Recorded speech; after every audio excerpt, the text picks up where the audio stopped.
Our next question is for Randi Weingarten. Randi, you taught history and social studies. In fact, some of your students won local and national awards for their debates on constitutional issues. You have been a leader in the AFL-CIO from local assemblies to national roles. You are with members of your union every day of every week, and you regularly work with policymakers and elected officials. So you see the intersection of public education and democracy in your work every day and in just about every way. So what is that everyday work of democracy you see amidst what have become the everyday threats to the democracy in the United States as well?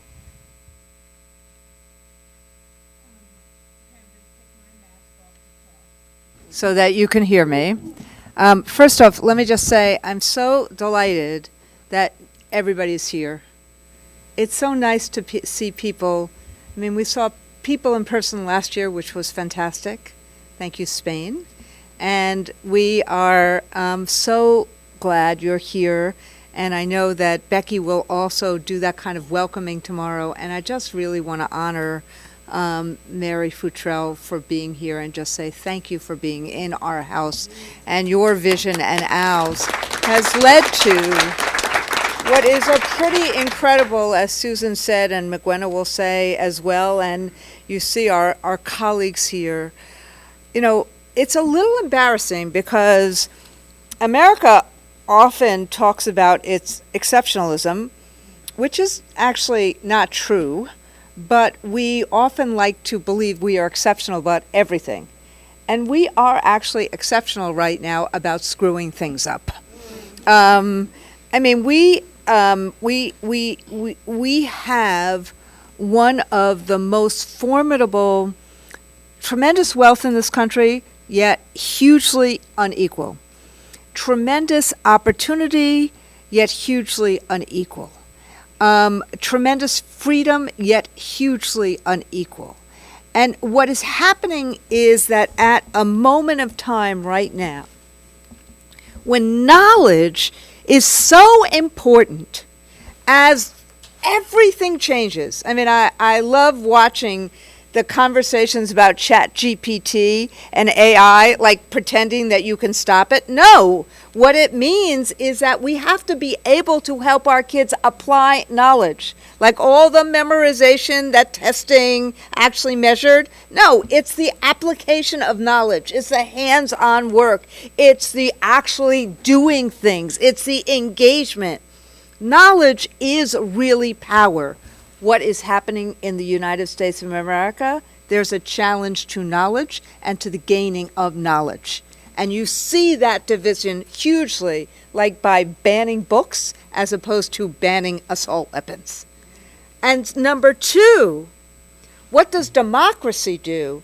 As Susan so eloquently put it, and we'll hear it from our other colleagues, what democracy does is it democratizes knowledge, and it democratizes power, and it enables the will of the people to have some power.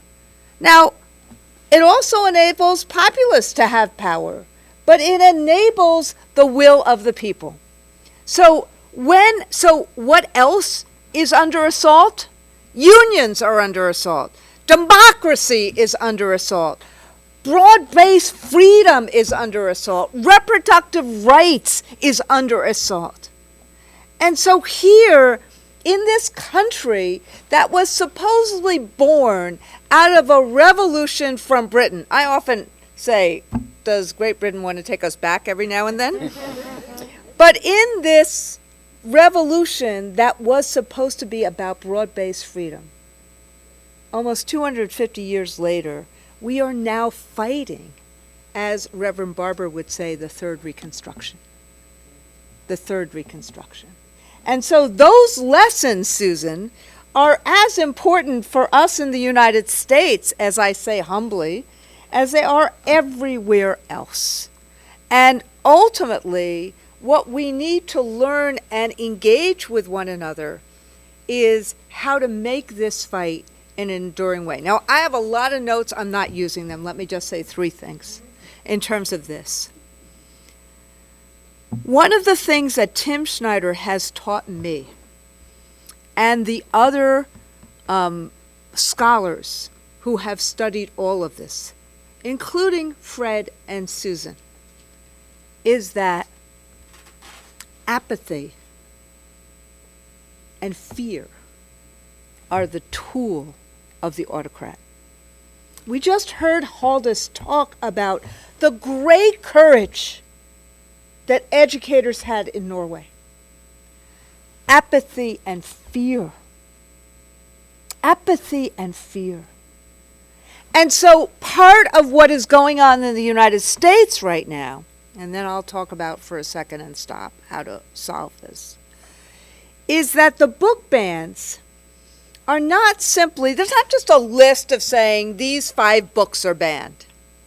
It says if a book could have a pornographic nature or an obscenity nature to it, or if a parent complains about it, or if you say something in your classroom that you should not say because it may touch on the impact of racism or any kind of sexuality. Who knew in the United States of America the biggest threat to the United States are trans kids? Who knew?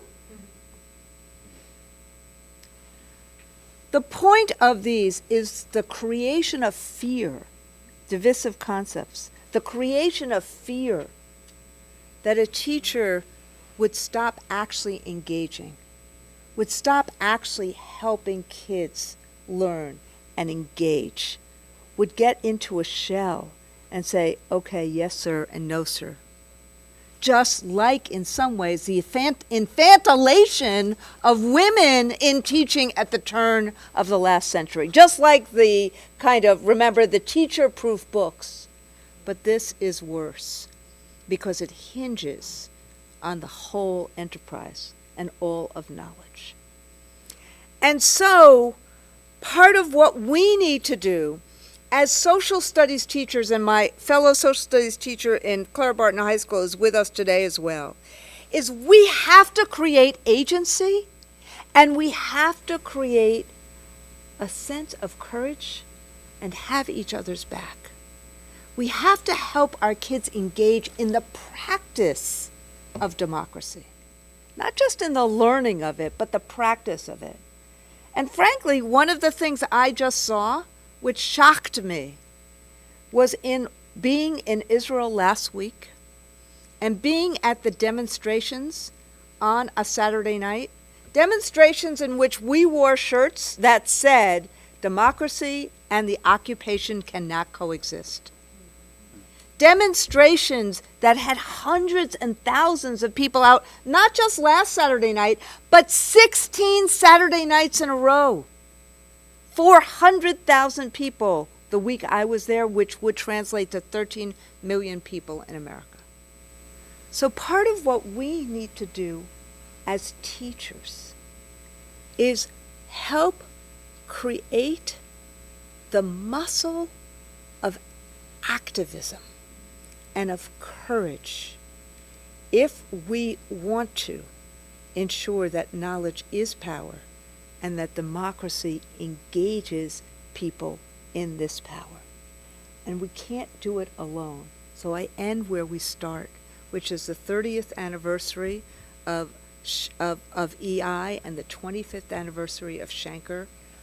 Part of what we learn is that engagement, that solidarity together.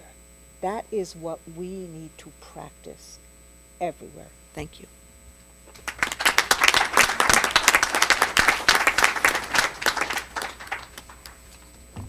Sorry. Thank you, Randi. I think you got all of us reflecting. And I was thinking when you were talking about the United States and the role in the world and how you lead, and you do in many ways. May not all of it be positive. Then I was thinking about 1974.